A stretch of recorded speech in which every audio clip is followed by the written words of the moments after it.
and welcome back to the road to Avengers Endgame. We're into the final. We're in the Endgame now, as far as the movie's coming out in about 5 days, and we're really pushing forward with watching these films and making the videos. And this one we're going to be talking about Captain America: Civil War. This might be one of my favorite steelbooks. I love the embossed effect on the crack there between the two kind of iconographic symbols of Captain America and Iron Man.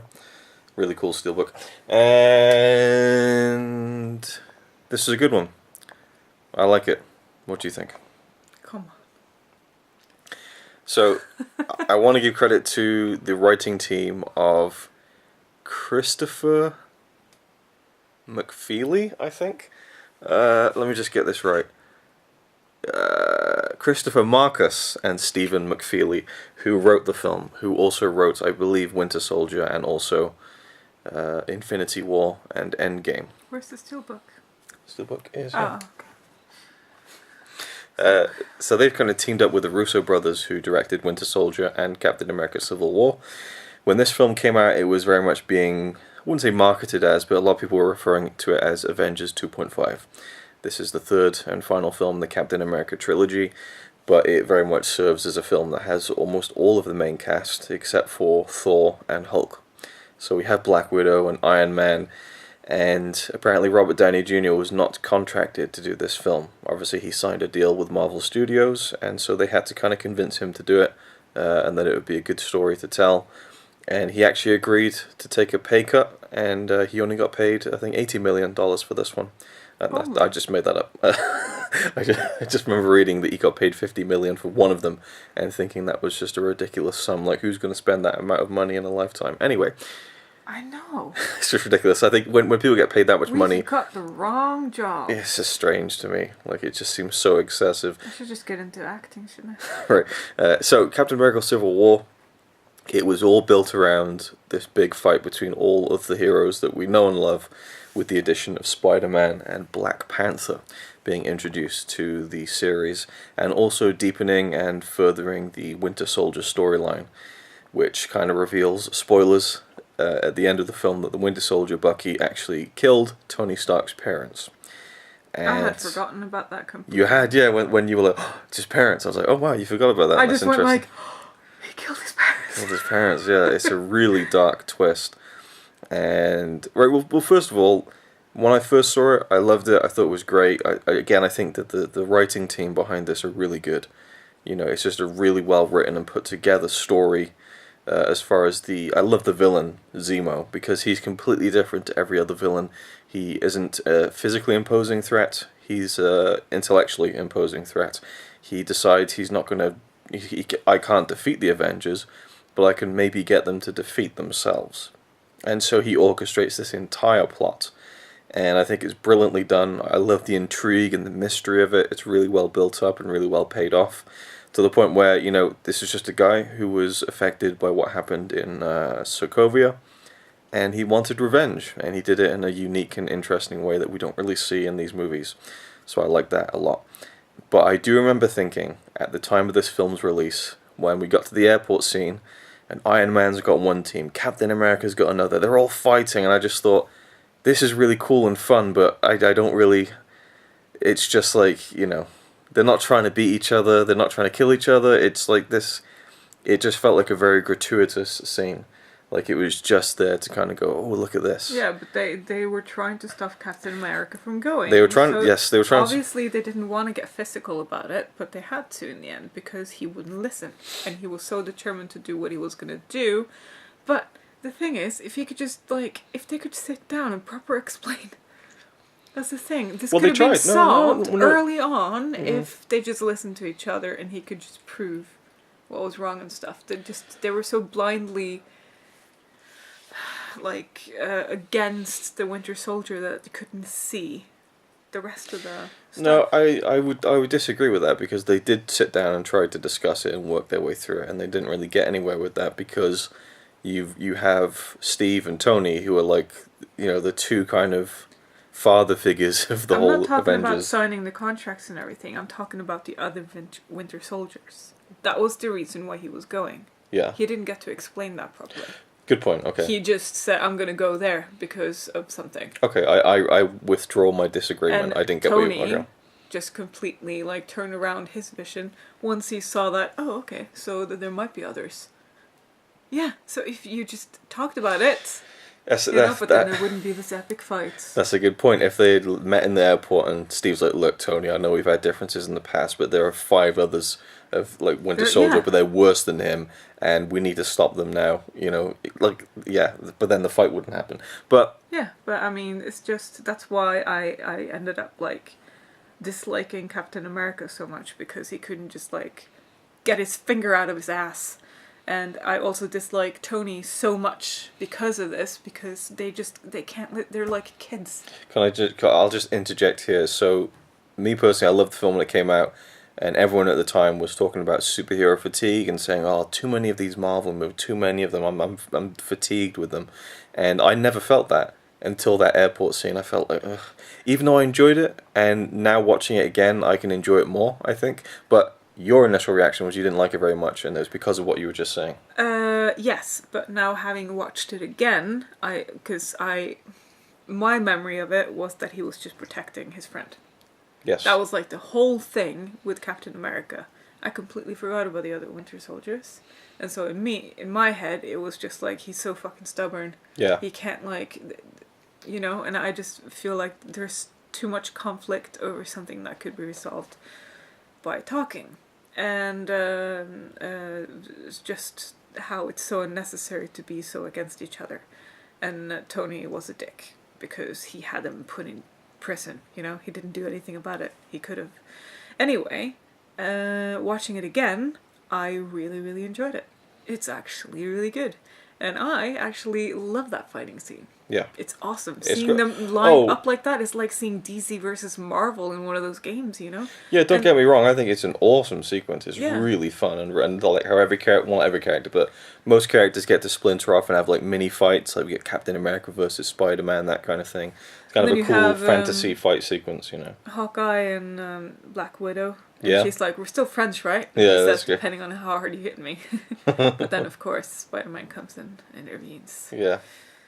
And Spider-Man, we have the introduction to Spider-Man, and we'll talk about this more with the Spider-Man Homecoming video, but I love that they just drop him in there. Yeah. Done. Finish. No origin story. We know who Spider-Man is. We just... How is this guy, Tom Holland, gonna play Spider-Man? And I think a lot of people have really taken to his...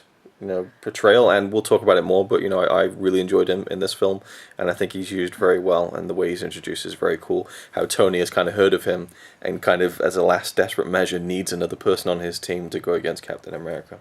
Actually, when I first saw the trailer and I saw Spider-Man in it, I know a lot of people were like, oh my god, and I was like, oh man. Yeah. I was excited about Spider-Man.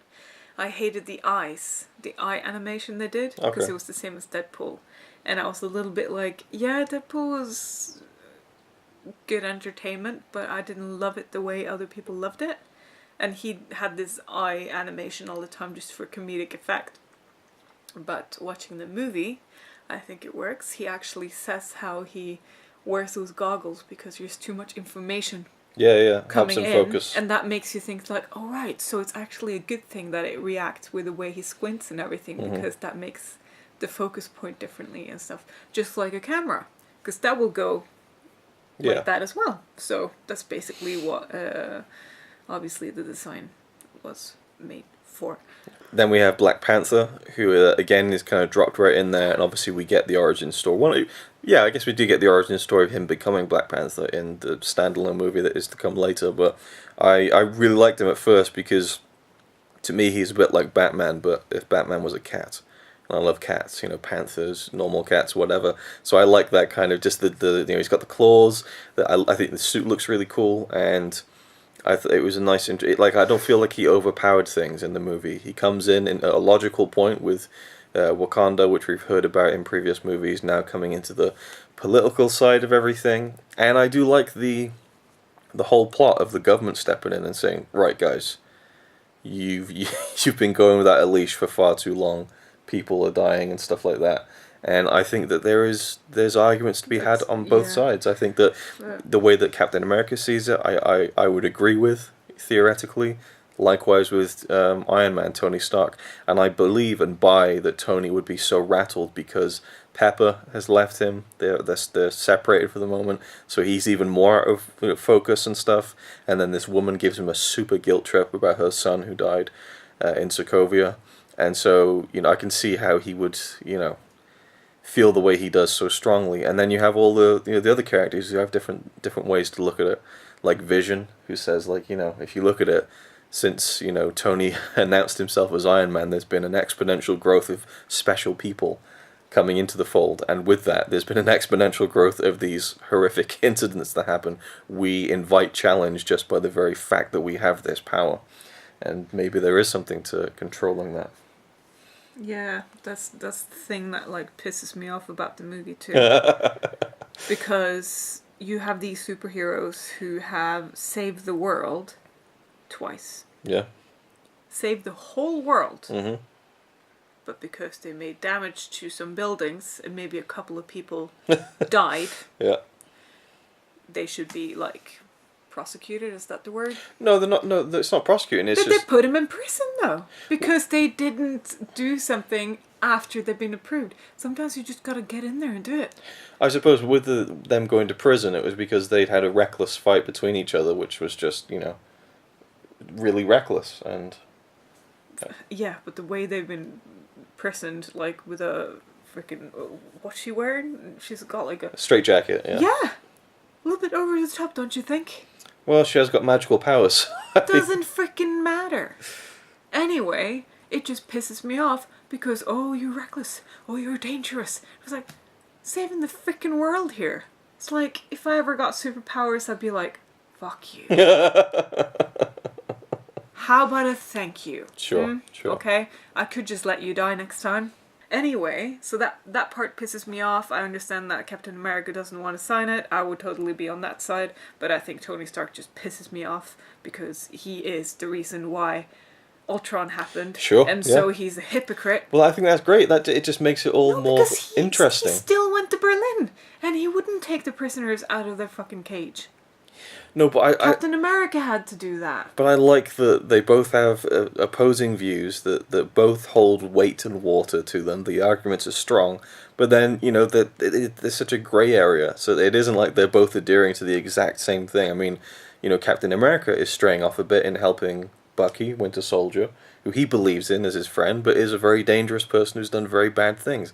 So they both have, I think, pluses and minuses, pros and cons, and I just think that makes her really fucking interesting and complex and... It doesn't change the fact that the government is stupid. Right. And the world is, too. And depth-filled story, and maybe I think... they should just let the world end. Which it kind of did, but only 50% went, so they're kind of missing out a few. Well, we'll get to that. We'll get to the snap. So the final. Thanos was right. Thanos was right. Hashtag. The third act of the film is pretty intense. When Tony finds out that Bucky. That fight is so uncomfortable, which makes it so great. Yes, it's just so brilliantly. Yeah. I mean, I remember the trailer. One of the trailers ended with just Bucky and Captain America teeing off on Iron Man, and it was like, holy shit. And the way that they kind of build it up and execute the fight sequences is great, because even though I've seen it and I know that neither of them seriously hurt each other, you still wince at every punch. And because these guys, they're really going at it. And you can understand why. And I actually went at some point because I forgot what Captain America was going to do, and I actually thought, like, okay, he's gone over the top, but he wouldn't because he's Captain America. Yeah, and there's a lot of fun humor to the film, even though it's one of the darker stories in that respect. I really like the interactions between Bucky and Falcon. Yeah, that's funny. Which should be interesting to see with the new show that they're doing, Winter Soldier and the Falcon. So we'll get to see. Doing an actual show, those two. Yeah, those two teamed up in a. Those two actors. Yeah. TV show. Yeah, on the Disney Plus streaming. I mean, they're loading up that Disney Plus streaming service. So we're going to have a Loki series, a Winter Soldier and the Falcon, a Vision and the Scarlet Witch series. And they kind of... What? Why would you say that? I didn't know about the Loki series. He died in the beginning of it. I told you about this when it was announced. No, I don't remember you saying Loki. Yep. Well, I don't remember you saying Loki, and You now did. I'm having the... It could be a prequel series. Doesn't have to be, you know. Fair enough. I would imagine that the Vision and Scarlet Witch series will be a prequel series because it will expand their relationship. Because obviously in Civil War we see that they're friendly, and that was a big part of the comic books. Apparently they had a relationship, and then we see more of that expanded in Infinity War. I mean, between all the films, it seems like their relationship has things in between the movies that we haven't seen. So, anyway, I wanted to comment on Black Panther, because when I first watched the movie, I was like, who the fuck is this? Sure. I didn't like the concept of it. I had no idea, because I've never read the comics. I don't know anything about Black Panther. Yeah, me either. Pre-Black Panther. Yeah. So now, after watching Black Panther the movie and Infinity War, I'm like, okay then, that's fine. Yeah. He's alright. He doesn't want to listen, but I understand, because if I thought someone had killed my dad or my mom, I would have tried to kill them too. Yeah. So it's perfectly logical. Yeah. As opposed to the government. So, any final thoughts on Civil War as we round up? Surprisingly, well, actually, I expected to like it a lot more, but I'm glad that I did. Yeah.